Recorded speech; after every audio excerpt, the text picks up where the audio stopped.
Hey everyone, welcome to my channel. If you like easy, helpful videos like this, go ahead and subscribe. I keep things simple and useful. Let's get started.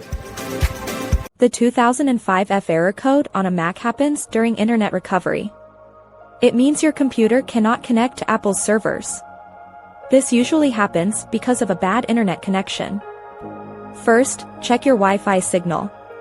Move closer to your router if you can.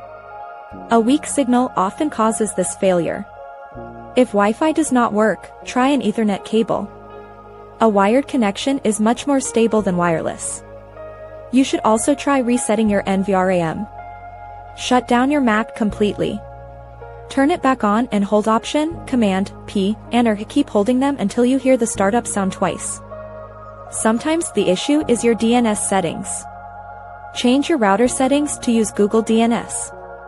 Use the numbers 8.8.8.8. This helps the Mac find the recovery files faster.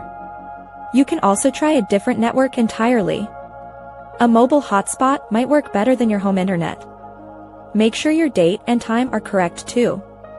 An incorrect clock can stop the download. If you still see the error, check your firewall.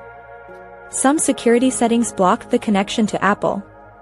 Turn off any extra security on your router temporarily. You might need to try the recovery process several times. Apple's servers can be busy during certain hours. Patience is key when fixing this specific error. Follow these steps to get your Mac back online. Most users find success by switching to a wired connection. This bypasses most network interference issues immediately. Your reinstallation should proceed normally once the connection is stable.